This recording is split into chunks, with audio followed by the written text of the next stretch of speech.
Assalamualaikum warahmatullahi wabarakatuh. Perkenalkan Gus Baha, nama saya Boy, mungkin agak beda dengan pada umumnya. Saya bukan dari kalangan santri, tapi ketika mendengar ceramah Gus Baha pada awal-awal saya kuliah itu merasa kok kayak sebelumnya kenapa tidak masuk santri aja gitu. Karena ternyata toh yang diajarkan juga banyak dasar-dasarnya atau prinsip-prinsipnya yang sama dari jalur berpikir dan lain sebagainya.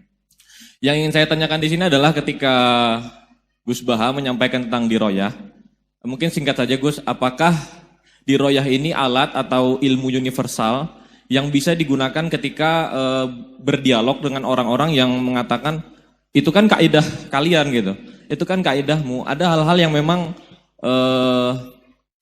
tidak bisa dipersamakan atau tidak bisa digeneralisir. Ya mungkin seperti itu Gus. Dan juga yang terakhir, kalau boleh saya izin bersalaman boleh Gus. Kesempatan.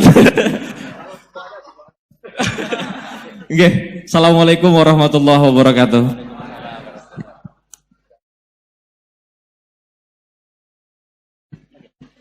Baik, kita kumpulkan dulu satu lagi, ya.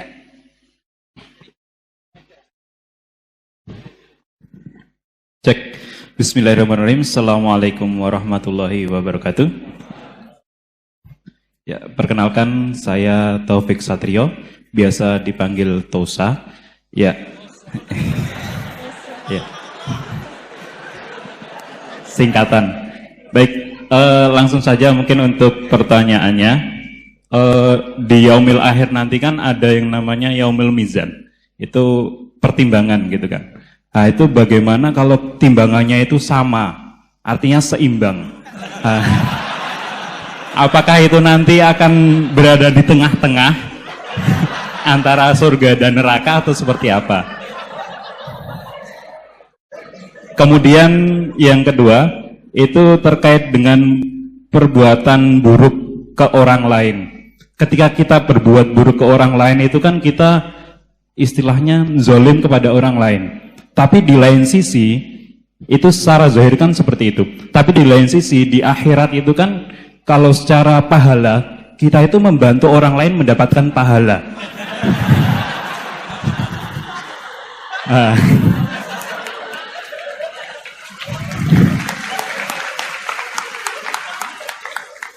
Jadi, seperti apa Gus?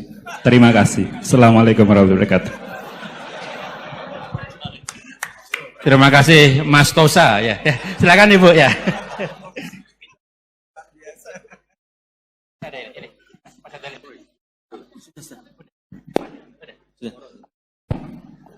Assalamualaikum warahmatullahi wabarakatuh. Perkenalkan saya Nazrullah Hasanah. Mau bertanya, apakah perbedaan NU sama Muhammadiyah?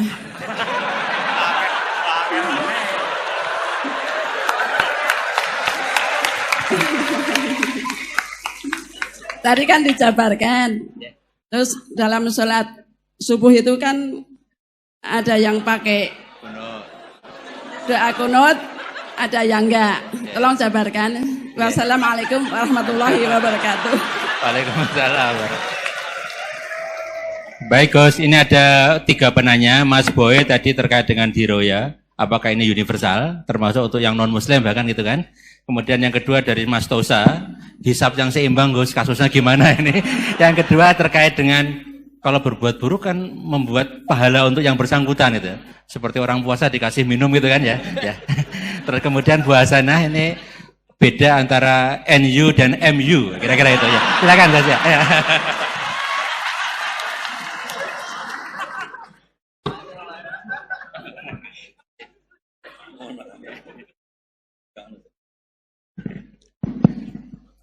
Bismillahirrahmanirrahim. Sebelum saya jawab, saya senang kalian semua senang dengan sesuatu yang taat itu.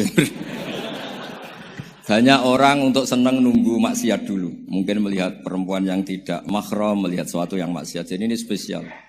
Majelis ilmu tapi apa? Senang. Ini sesuai rencana Tuhan lah. Seorang itu senang dengan taat, senang dengan ilmu. Ini luar biasa, no? Luar biasa. Tadi pertanyaannya kalau diroya, jadi Islam itu agama untuk logika objektif. Jadi diroya itu ya global, universal. Misalnya saya beri contoh Tuhan yang satu. Itu dulu, saya ulang lagi, dulu itu ada imam namanya Imam Amudi. Itu pengajar matematika, Mas Boy. Pengajar matematika. Itu kan nggak lazim, tapi kiai kok pengajar apa? Singkat cerita, ini cerita keramat. Kalau kalian nggak paham, ya keramat sendiri. Jangan nggak paham menentang. Singkat cerita, di antara keramat beliau itu, Allah itu nyuruh para malaikat disuruh ngaji matematika sama dia. Ngaji tauhid, tapi disebut sama Allah ngaji matematika. Ternyata apa? Cara ngajarkan gini. Misalnya ngajarkan diterang ini. Titik. Angka 2, 3, sampai 1 miliar, 1 triliun. Nisbatus naini ilama la nihayatalah. Itu nisbatul fard asli. Angka itu entah 2, entah 3, entah 1 miliar. Semuanya dibanding angka 1. Itu namanya cabang. Tetap yang al-aslu itu angka 1. Itu otak siapapun.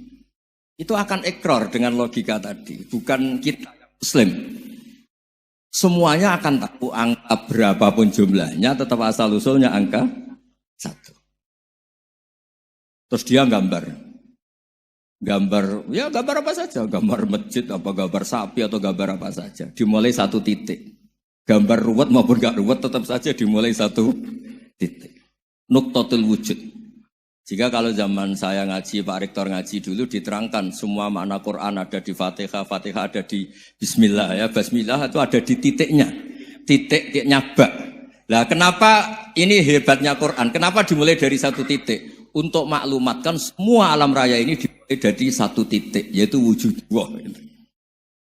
Logika seperti itu kan orang nggak terima gimana? Mbok gambar seruat apapun dimulai dari mana coba? 1 titik. Angka sebesar apapun dimulai angka apa? 1. Jadi diroyah itu ya universal gitu maksudnya. Ya gitu Mas Bay ya. Jadi diroyah itu universal. Ya soal ada yang belum dapat hidayat apa itu nomor 2, tapi logika yang dibangun Islam itu. Terus pertanyaan kedua apa? Draw tadi, bisa.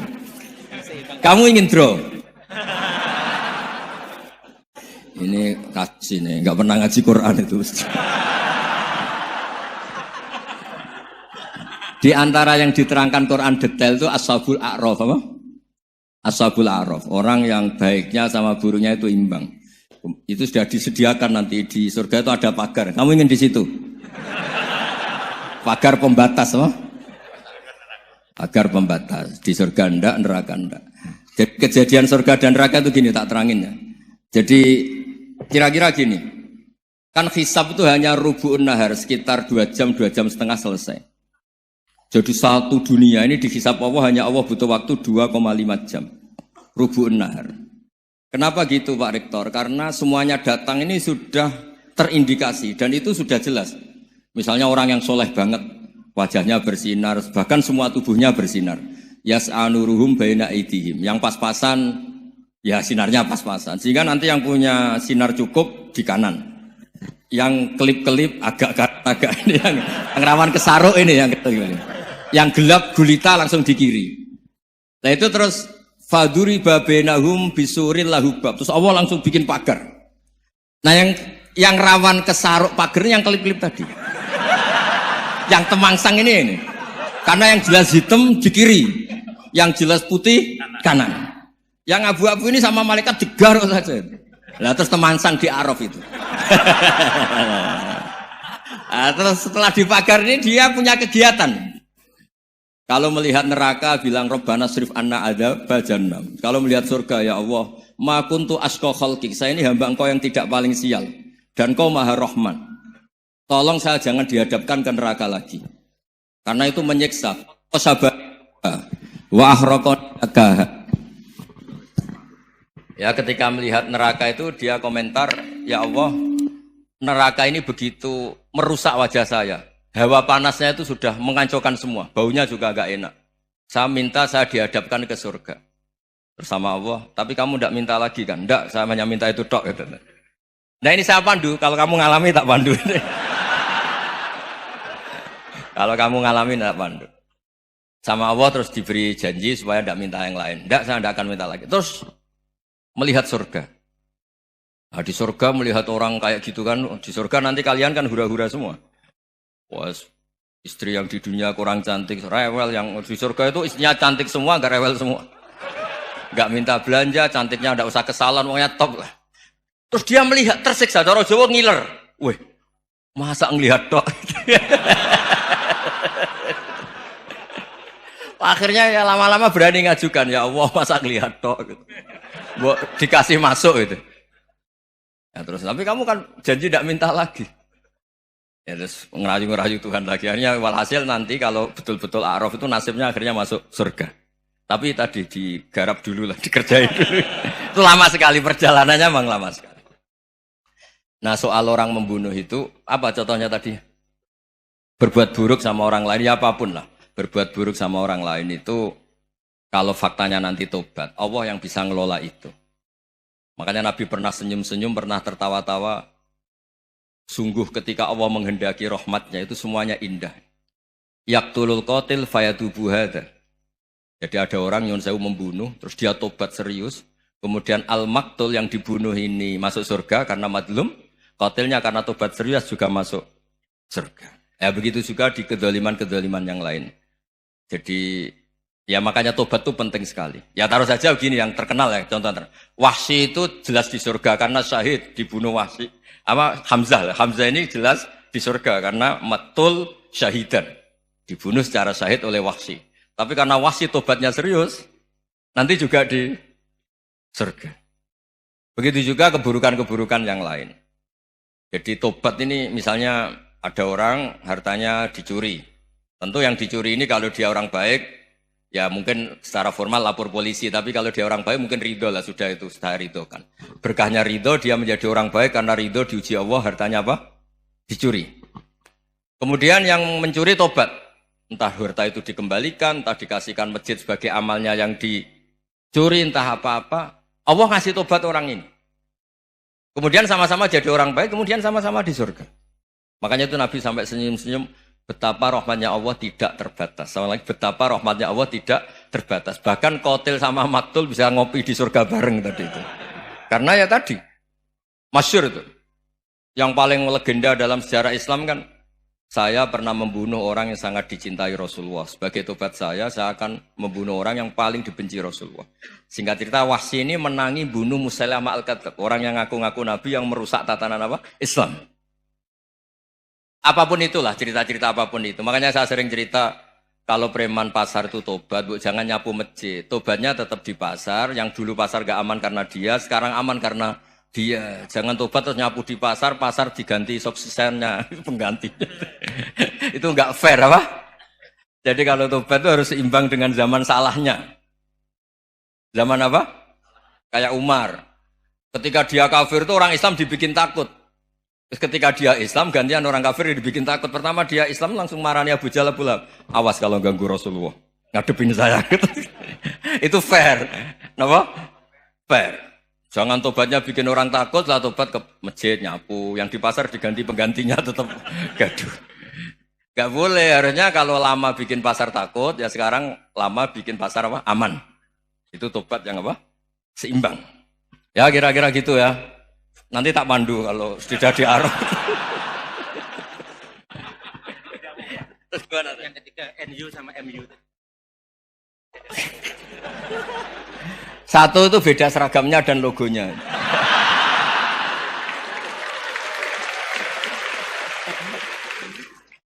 Kedua, nama ketua umumnya. Ketiga, tanggal acara besarnya. Muktamar Muhammadiyah dan NU itu beda. Sudah beda satu abadnya. Tentu dulu Muhammadiyah. Tapi begini ya, perbedaan itu nggak bisa dihindari. Karena tadi ada sudut pandang apa? Ada sudut pandang, itu nggak bisa dihindari. Ini cerita yang nyata ya. Saya ulang lagi, senyata-nyatanya. Andaikan betul Rasulullah itu hanya kunut 1-2 kali. Maka kalau menurut mazhab Syafi'i, apa salahnya melakukan sunnah terus-menerus meskipun Nabi itu melakukan hanya beberapa kali. Karena pertama sesuatu yang pernah dilakukan Nabi pasti akan menjadi sunnah yang terus Menerus. Nabi itu puasa Senin Kemis juga tidak selalu. Salah kalau ada orang bilang, Nabi malah takut kalau ibadah sunat dilakukan terus-menerus, karena nanti takut dikira wajib. Itu masyhur dalam kaidah usul fikih. Tapi yang tidak kunut juga tidak salah, karena ya tadi, Nabi ya pernah kunut, Nabi juga pernah tidak kunut, karena Nabinya orang banyak. Karena bukan Nabi kelompok tertentu. No? Jadi sederhana. Terus menyangkut, ini dengerin betul, sujud. Sujud itu banyak ulama yang mengatakan untuk sah itu harus melibatkan 7 anggota. Umirtu an asjuda ala sab'ati azumin al-jabha wal yaden wal rukbaten wal qadamen. Saya diperintahkan sujud itu melibatkan 7 anggota, yaitu jabha, yaden, 2 tangan, 2 lutut, terus 2 qadamen. Tapi Imam Syafi'i ngendikan, andaikan ada pendapat yang mengatakan ukurannya cukup jabha, maka itu juga benar. Karena Nabi ketika sujud ngendikan sajadalaka wajhi wa sam'i wa basori. Ya Allah telah sujud ke engkau wajah saya, jabah saya. Nabi tidak menyebut tangan, tidak menyebut rukbaten, tidak menyebut qadamen. Ini wajah dua wajah, ukurannya itu hanya jabah. Itu kayak iya, kayak enggak. Nah hal-hal seperti itu yang menjadikan ada ijtihad. Ijtihad itu satu pemikiran yang cara sudut pandang itu kayak iya, kayak enggak. Nah itu terus ada Al-Madhaibul Arba'ah. Terus ketika implementasi di Indonesia, dulu Mbah Ahmad Dahlan juga ngaji Basoleh Darat. Mbah Hasyim Asy'ari juga ngaji Basoleh Darat. Ketika di Mekah sama-sama ngaji Syekh Khotib Minangkabau. Sama-sama ngaji Syekh Mahfud Termas. Jadi ya kalau di keluarga kita itu ya biasa aja perbedaan-perbedaan itu selama masih ilmiah dianggap biasa aja. Karena memang ngelola sudut pandang itu enggak bisa ditertibkan. Nabi Yahya itu suka berkawan orang soleh. Karena berkawan orang soleh itu enak. Tapi kalau Nabi Isa suka dadani desa-desa tertinggal yang masih macam-macam. Ketika ditanya, kenapa engkau suka berkawan orang-orang gitu? Ana tabibun udawil mardo. Di mana-mana kiai itu ya nyembuhkan yang sakit. Jadi kalau dakwah yang sudah iman tuh akeh tunggale gitu. Tapi dakwah gitu kan tantangan. Itu sudut pandang. Ada nabi itu yang tertawa terus guyon terus. Yang satu murung terus. Ya sama Nabi Isa dan Yahya kan satu angkatan. Mali aroka dohikan fakaan nama tak manumin makrillah. Kamu kok tertawa-tawa terus seakan-akan nggak ada adab saja. Yang satu tanya, Mali aroka abisan kaan nakata kena tumir rahmatillah. Wong kok murung terus, kok dunia orang rahmat deh. Nah anda ini orang hebat. Guyu banter ya iso, nangis banter ya iso. Nah itu sudah orang kombinasi itu. Isa ya mau, ya mau, Muhammadiyah ya gelem, NU ya gelem. Ya maksudnya sudah biasa aja. Karena tadi konstitusi NU yang mengatakan ibadah harus ikhlas karena Allah, Muhammadiyah juga sama harus ikhlas karena ya sudah kalau karena Allah sudah selesai kan.